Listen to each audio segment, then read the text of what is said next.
Kama and Lobha are the symptoms of material existence. Everyone always desires to possess something. It is said here that desire and greed are the products of false identification of oneself with the body.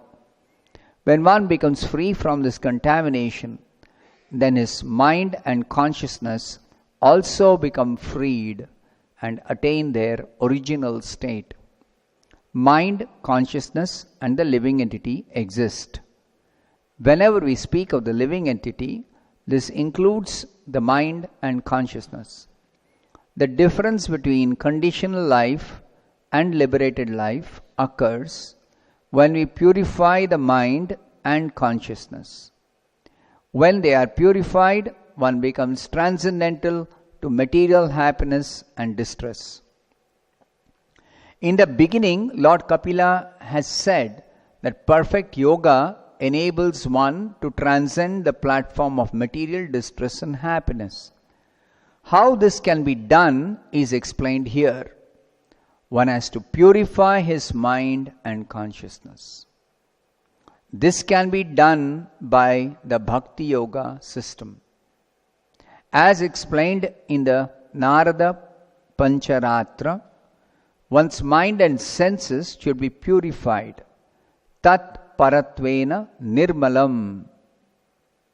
One's senses must be engaged in devotional service to the Lord.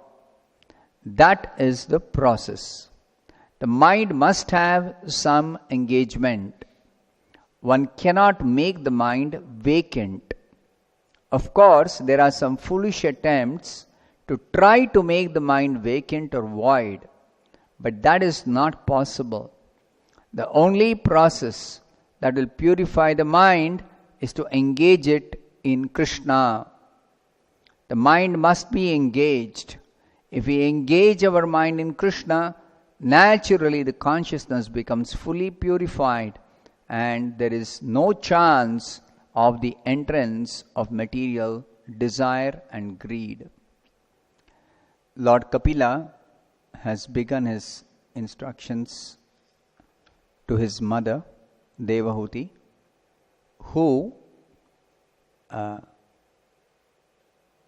has understood that her son is actually the Supreme Personality of Godhead who has appeared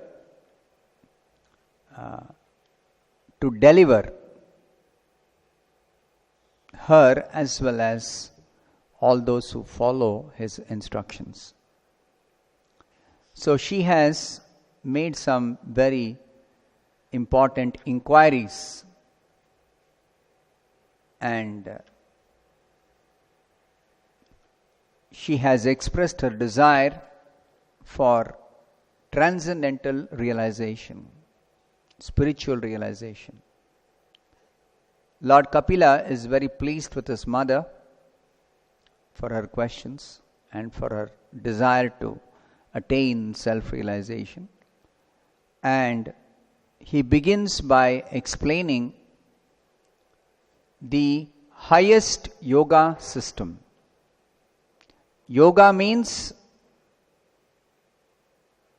realization of our self and the Supreme Self and the connection. So this highest yoga system is meant to bring about detachment from all happiness and distress, material happiness and material distress. If we examine our life from this perspective, that we are leading our life generally trying to seek out material happiness and avoid some distress. This is the sum and substance of material existence. But such a attempt to secure happiness, avoid distress, is actually a false state of existence. This is because of our contaminated consciousness, contaminated idea that I am this material body and all bodily possessions are mine. This misunderstanding is very prominent in material existence. So the yoga system, the highest yoga system, aims at directly purifying this misconception from the heart. And here it is said that the process for purifying this misconception is to cleanse the mind. To cleanse the mind. Now here it is said that the mind should be purified. In the purport, Prabhupada explains, the mind can be purified by the process of bhakti yoga. Now there are other yoga processes also meant for the same ultimate purpose of purification of the mind. But then bhakti yoga is the direct process. It is the direct process. And the Supreme Lord, whenever He incarnates, He instructs always in this system of bhakti yoga. So Lord Kapila, the incarnation of the Supreme Lord, is instructing this bhakti yoga system. In his bhakti yoga system, one directly engages the mind in Krishna. This is the process. Directly engage the mind in Krishna. The mind must have some engagement. Mind cannot be vacant. If the mind is filled with dirty things, then to cleanse the mind is not possible simply by trying to make it vacant. There are some people who wrongly think that cleansing the mind means making it empty. No thoughts, no desires, no feelings. But actually, the mind must have some engagement. This secret is only known to devotees or those who follow the process of bhakti yoga. Only they can know the secret that the mind cannot be made vacant, mind cannot be without desires, mind cannot be without engagement. So here it is explained, if we engage our mind in bodily identification, then we are in material existence. Then consequently there will be happiness and distress. These are two concomitant factors which cannot be avoided. Happiness, of course, people may not want to avoid, but even happiness sometimes, when we realize it is illusory happiness, then we are not interested in that happiness. Illusory happiness. Material happiness is of the nature of illusory happiness. Chapala sukha. It is flickering. It is momentary. It is highly conditional. It is just a sensation. It is due to sense contact. So the scriptures explain real happiness is something different than this sensation of sense contact, sensation due to sense contact, which we call as material happiness. Then as far as distress is concerned, of course, nobody wants distress. Even the materialistic persons, they don't want distress.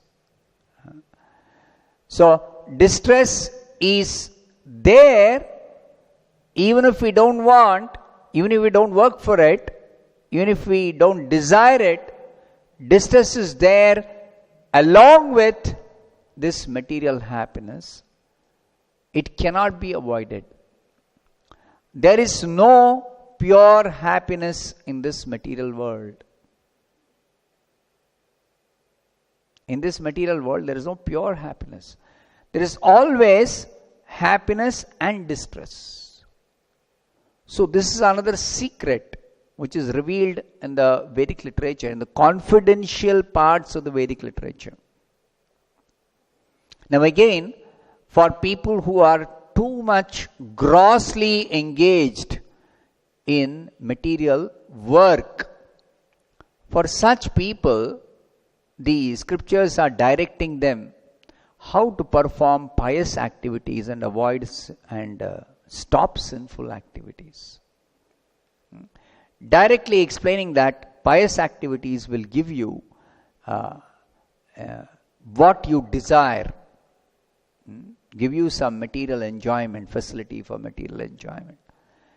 And sinful activities directly are resulting in suffering. Enjoyment and suffering. Sukha, dukkha. So for those who are too much gross, they are too much in the bodily identification, gross body. Of course, everyone is having this bodily identification. But among them, among the humans who are grossly identifying with the gross material body, for them the scriptures are directing karma kanda, punya, papa. This consideration of punya and papa. Punya means pious activities which will give you some material enjoyment, and papa result in direct suffering. Direct suffering. So avoid papa and engage in punya. But there is a higher purpose for this direction in the Shastra.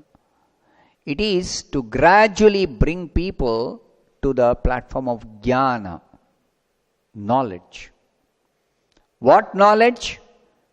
That is the understanding that beyond this papa and punya, there is something higher. That is the spiritual understanding of the self or the reality or the truth. You see, papa and punya are not end in themselves. Now, if somebody follows the process of pious activities, then it is very, very gradual change that takes place. And in the process of this gradual change, there is every possibility of a person slipping away from the path of punya and going to the path of papa. To avoid papa and to only engage in punya is very difficult, because the living being is addicted to enjoy this sense gratification. So for sense gratification, people don't hesitate, don't sometimes care that they are performing sinful activities. Bhagavatam very nicely says, Nunam pramatta kurute vikarma. Certainly people who are mad after sense gratification, they do perform different kinds of sinful activities. And they very badly become implicated in sinful reactions. So many different types of sinful activities and sinful reactions. So, Bhagavatam is warning that, yes, there is some so-called pleasure even in sense enjoyment, but the concomitant suffering that comes due to sinful reactions, that is horrible. Kleshada, the result of fruitive activities, whether good or bad, is that one has to accept a material body. And material body means kleshada. It always gives us suffering, misery. The body, essence of this material body is suffering. Even though sometimes one thinks that this body is a good facility for enjoyment. But that enjoyment is simply some illusory so-called happiness. It's not our real happiness that we are entitled to, because we are not the body.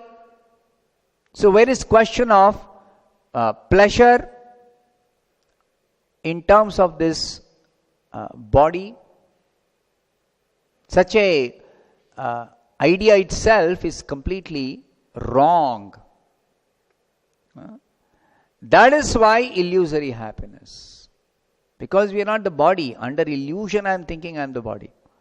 So since I am not the body, the bodily sensations are not my real enjoyment or my real happiness. This is possible when one comes to the platform of jnana, knowledge. Now to come to the platform of knowledge, here it is said that one has to purify this kama and lobha. Aham mamabhimanothai, this false identification of the body as I and bodily possessions as mine, if one becomes free from this false identification, then one is able to cleanse this impurities of kama and lobha.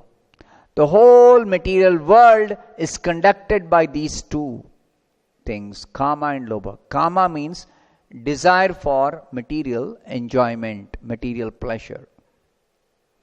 And lobha is greed for increasing one's bodily possessions with the aim of enjoying material happiness. When I think I am the body, then to enjoy the bodily sense gratification, I require so many different material possessions, all in connection with the body. Just like the five senses, this body is made up of five senses. In contact with the senses, there are sense objects. Now the sense objects are everywhere. According to Srila Bhaktivinoda Thakur, this world is described as Vishaya Sagara. It's an ocean of sense objects. Vishaya means sense object. Everywhere there are forms. Everywhere there are sound. Everywhere there are smell. Everywhere there are different tastes available. And different kinds of sensations, touching sensations. So, the five senses actually are simply immersed in this ocean of sense objects. But we have got a conception that my enjoyment is derived in a particular way. I have got a conception of enjoyment that goes with this particular type of body that I have got. You see, different types of body means different types of conceptions of sense enjoyment. Even though there is nothing to enjoy here, all these sense objects are simply production of Maya. The interaction of the gunas produces different sense objects. And these sense objects are everywhere. Everywhere they are there. The world is full of sense objects. How many different varieties of forms are there? Unlimited varieties. Virtually unlimited. How many different types of sounds are there? So many different types of sounds. Everywhere there is sound. How many different types of fragrances or smell are there? Like this, there is variety. But I have got a conception that I want to enjoy this particular form. Just like in every type of body, there is this conception of attraction for the opposite sex. Man is attracted to woman. A male dog is attracted to a female dog. A male cat is attracted to a female cat.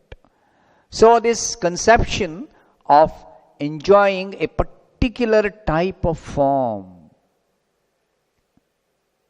Now even that type of form that we want to enjoy, it is not that just any form we will enjoy, any female form. No. It is according to the conception of enjoyment that is centered around the mind. In the mind there is a conception, I will enjoy a particular type of form. Because along with this enjoyment of form, there is the enjoyment of the sound. Just like a man is attracted to this feminine voice, sweet sound of a woman, woman's talking, or woman's singing, or woman's speaking. Or a woman is attracted to form of a man, not only the form, the sweet talking or singing or speaking of a man. So even the form, connected to that there is a sound that is also very much pleasing. These are all conceptions, wrong conceptions, misconceptions in the mind with the plan for enjoying. Making a big plan, a grand plan for enjoyment. Then the sight, the sound, then the smell or the fragrance, certain type of fragrance, certain type of smell. That's why the perfume industry, you see, perfume industry is thriving because they say male fragrance, female fragrance. This fashion industry, you see. Why? Because they have figured out that a man is attracted to a particular type of fragrance which a woman has or is wearing. Then he is attracted to the woman more. So they say feminine, female fragrance or women's fragrance.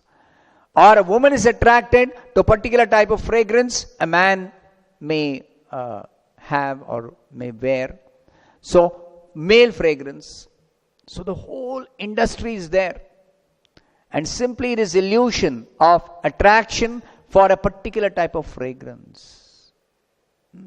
So all connected within the mind. Where is this connection? It is simply within the mind. A particular type of form, particular type of sound, particular type of smell, particular type of taste. Even the taste, there are so many edible things. But then a particular type of edible that, let's say, a woman cooks for a man. Or sometimes even the man may make a type of food which a woman may like, whichever way. So enjoying together in the association of each other, this form, the sound, the taste, the smell, the sense of touch. Simply, it is one big grand illusion, that's all. It just produces in the mind, every time we touch or we taste or we hear or we smell or we see, It produces a sensation, a momentary effect in the mind called a sensation. This sensation is interpreted by the foolish living entity as pleasurable or not pleasurable. That also according to what is called as conditioning.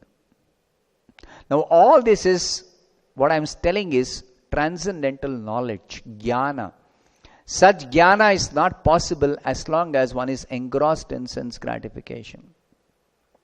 So the platform of the animals is the platform of sense gratification, where they're completely absorbed in this sound, sight, smell, touch, all these sensations, and driven by their instincts, by the instincts according to the type of body and the mentality they have. But a human being has developed intelligence, has got developed consciousness to think that what is it that will really give me lasting happiness or real pleasure. Because this momentary pleasure doesn't really satisfy us ultimately. So we can think. And why is misery forced upon me? I don't want misery, but misery is coming without my working for it, without my desiring it. It is there. Misery is there due to the body. All kinds of miseries are there in the body. So why this misery is imposed, is forced upon me? And why always there is happiness and distress? Happiness follows distress, distress follows happiness. There is nobody who is only experiencing only happiness. Neither is anybody only experiencing distress or suffering. No, there's always suffering and enjoyment. Enjoyment and suffering. Happiness and distress. Distress and happiness. This duality, dvandva, dvandvair vimukta sukha dukkha sangyai. In the 15th chapter, Krishna explains that the situation of liberation is becoming free from this dvandva, this duality of happiness and distress, material happiness and distress. The same thing Kapila is telling here, that adukham asukham samam. When one transcends the stage of so-called material happiness and material distress. That is possible only if one is freed from the bodily identification. Then consequently one becomes free from kama and lobha. And then the mind becomes purified. This conception in the mind, I can enjoy a particular type of form or particular type of taste or particular type of smell. This misconception of enjoyment, when the mind becomes purified due to freedom from this bodily identification. Now, this whole process is accelerated. It happens very quickly, this purification, this removing this bodily identification, this becoming free from kama and lobha. All this happens very, very quickly when you adopt this powerful process of hearing about Krishna, of hearing Bhagavatam and hearing the holy name of Krishna. This is the most powerful process of accelerated purification, of quickly becoming free from this bodily identification, becoming free from kama and lobha, purifying the mind, and thereby transcending the stage of so-called material happiness and distress. So this process is what Kapila is recommending, Lord Kapila is recommending here. The process of Bhakti Yoga. Engaging the mind, directly engage the mind. Of course, the mind cannot be engaged unless the senses are engaged. The senses require engagement. The mind also requires engagement. Not the senses only or the mind only. No. The senses and the mind. That's why our process of chanting Hare Krishna is involving the senses and the mind. This is very important to understand. The senses and the mind. We engage the tongue, we engage the ears, we engage the sensation of touch by counting, chanting, hearing, counting, and most importantly, we engage the mind also by attentively hearing attentively chanting, attentively counting, engaging the mind. The mind has to be engaged. The mind has to be engaged. So, for engaging the mind in this activity, because repeating this Hare Krishna mantra in the beginning may seem to be a very boring thing. That same mantra I had to keep on chanting, hearing, counting. So for that, the scriptures advise, hear about Krishna from the Srimad Bhagavatam, Nityam Bhagavata Sevaya. Hear about Krishna. What is this Krishna Nama? Who is Krishna? From the Bhagavatam, we can hear and understand Krishna is the supremely attractive personality. Krishna, the name Krishna means all attractive. He is all attractive because he is full of beauty, full of knowledge, full of fame, full of wealth, full of all wonderful qualities, full of wonderful pastimes. His existence, his spiritual existence, his transcendental existence, full of activities, spiritual activities. So hear about that from the Bhagavatam, about Krishna. Then the mind, the senses become attracted to Krishna. Then with this attraction, it is possible to repeatedly chant, hear and count the holy name of Krishna. That's why always the chanting of the Hare Krishna mantra, chanting, hearing, etc., the japa, should be accompanied with this hearing the Srimad Bhagavatam. But again, Bhagavatam has to be heard from the right source, not from the professional reciters. Bhagavatam has to be heard from devotees. Only devotees can properly help a person to develop the correct understanding of who is Krishna, the scientific knowledge of Krishna, Bhagavat Tattva Vijnanam. Then immediately Mukta Sangasya Jayate. This Mukta Sangha, freedom from the modes, the three gunas. In the previous verse it was explained that living entity is attracted by the three modes of material nature. That is called conditional life. This conditional life of material existence is due to attraction of the living entity to the three modes. So this attraction for the three modes will go away when we become attracted to Krishna. Now the professional reciters, what is it they are doing? They are simply increasing this attraction for the gunas. Because they present Krishna as an ordinary person or a person of this world. They have no idea Krishna is completely transcendental. Whereas a devotee understands, knows, presents Krishna as completely transcendental to all these gunas, as the master of the gunas, as the lord of everything, as above the gunas. And in this way, when you hear from the devotee about Krishna, especially as Krishna is described directly in the Bhagavatam. Again, Krishna is described everywhere in the Vedic literature. So in general it is said, hear the Vedas. But among the Vedic literature, in Kali Yuga, it is recommended you hear the Bhagavatam.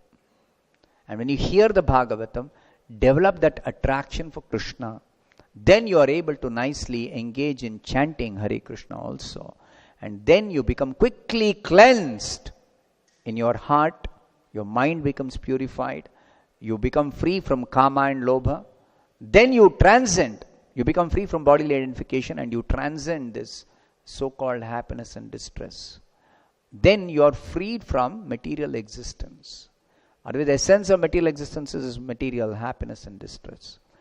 So this chasing after material happiness, avoiding distress, this business should stop. This is simply an illusory engagement. It is never to happen that we can really enjoy any material happiness or we can become free from suffering due to material distress. This is never to happen, except by actually transcending the so-called material happiness and distress. This is the real perfection of the yoga system. That's what Lord Kapila has described. I'll stop here. Grantaraj Srimad Bhagavatam ki jai, Srila Prabhupada ki.